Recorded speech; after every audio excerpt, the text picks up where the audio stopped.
What if one of the Quran's most famous stories, a story you might have heard 100 times, has been completely misunderstood for centuries?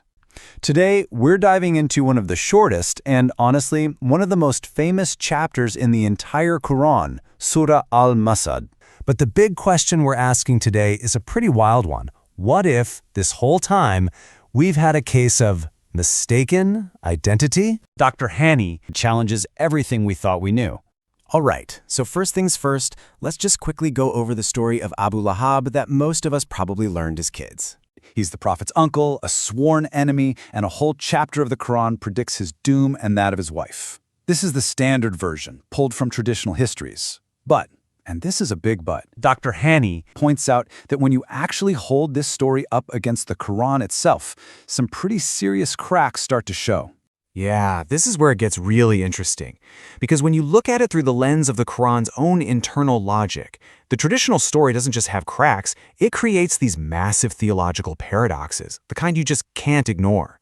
Think about this for a second. It's a real head-scratcher. How could God expect Abu Lahab to believe in a book when that very same book guarantees he will die a non-believer? I mean, for him to accept the Quran as truth, he'd have to accept that he's doomed to never be a believer. It's a perfect catch-22. And that's not the only problem. This whole thing bumps right up against the idea of free will, a cornerstone of the faith. The Quran talks a lot about our ability to choose, right? But this story says this guy's fate was sealed and announced while he still had a full 10 years left to live. So, where's the choice in that? Then there's the punishment itself. Okay, so he hassled the prophet, but others literally tortured and killed believers. Why was his punishment so uniquely severe in the text? It just feels off, doesn't it? I mean, history tells us about people who did way worse things. We're talking torture, murder, real atrocities. Yet Abu Lahab and his wife are the ones who get singled out by name for this unique eternal condemnation. You have to ask, why them? And maybe the biggest problem of all, it seems to directly contradict other parts of the Quran. There are other verses that say no one, not even the prophet himself, knows their final destiny. So how can that be true? And this story also be true?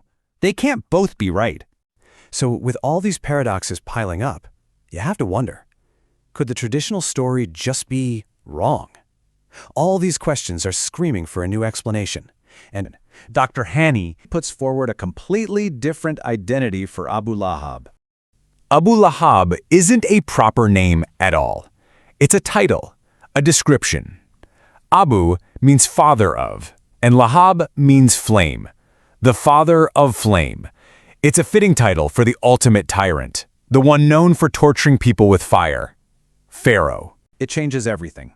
Yep, you heard that right. Not the prophet's uncle from 7th century Mecca, but the Pharaoh, the one from the time of Moses, centuries and centuries earlier. This isn't just swapping one person for another. It's a completely different historical setting, a totally different story. So how do we get there? Dr. Hani He doesn't just pull this out of thin air. The case is built using 4 very specific keys. Dr. Hani's approach sets a crucial ground rule for our investigation. To solve a Quranic mystery, you can't just rely on stories passed down over time. Nope, the key to unlocking the puzzle has to be found right there, inside the Quran itself. The text has to be its own guide. And the main forensic tool we're going to use is this idea of Quranic markings. You can think of them like linguistic fingerprints. They're these unique, very specific words or phrases that the Quran strategically places in different chapters to connect stories that seem, on the surface, totally unrelated. Let's break it down.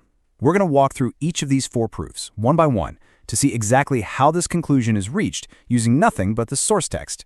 All right, proof number 1, the linguistic key. This is fascinating. The root verb here is taba, which means something like to perish or to be cut off. Now get this, that word only appears 4 times in the entire Quran. 2 of them are right here in this chapter about Abu Lahab, and the other 2, you guessed it, they refer directly and only to Pharaoh. That's a pretty big coincidence, right? Next up, the grammar. This is another huge clue. All the verbs in the chapter are in the past tense. It says he did cut off, what he gained. It's all talking about something that's already happened, a story that's finished. Now, that fits Pharaoh perfectly. He was long gone. But it makes 0 sense for the prophet's uncle, who was still alive and kicking for another decade. Okay, proof number 3, the thematic key. The chapter says Abu Lahab will enter a fire with flames. So let's do a little search. If you scan the entire Quran for any named man who is specifically promised an-nar, the fire, you only get one result. Just one, and that person is Pharaoh.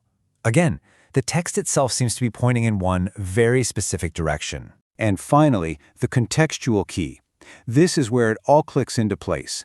The Quran describes Pharaoh's crimes as torturing believers with fire and cutting off their hands. And what is the punishment described for Abu Lahab?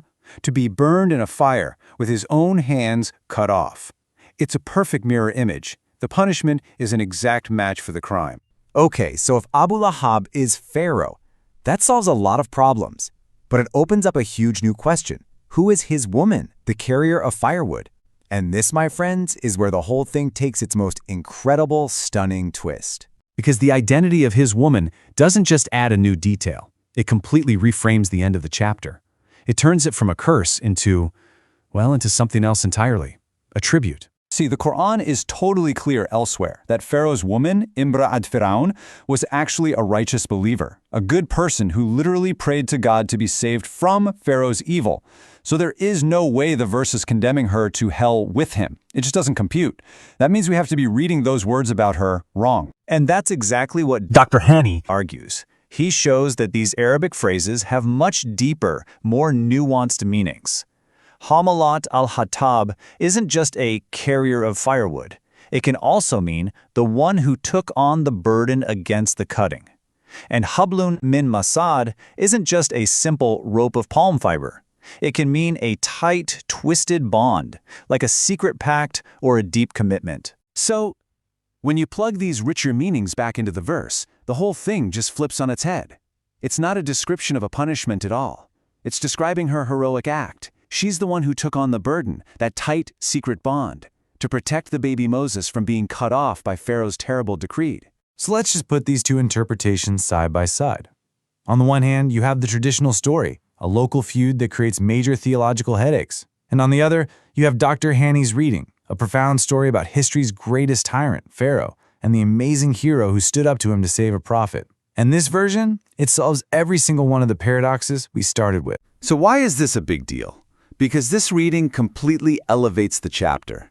It's no longer just a historical anecdote about a family argument. It becomes this timeless, universal lesson about confronting tyranny, about the quiet heroism that can exist in the darkest of places, and about the true nature of faith and justice. Dr. Hani actually used a quote from the Quran to drive this point home, suggesting that when our interpretations create contradictions, it might be because, as the verse says, they did not ascribe to Allah His due reverence. The argument here is that the coherence and majesty of the text have to come first. And that really leaves us with one final, fascinating thought. If this kind of text-based, forensic approach can completely reframe one of the most famous chapters in the book, it just makes you wonder, doesn't it? What other secrets, what other incredible layers of meaning are just waiting to be discovered when the Quran's own text is used as the key?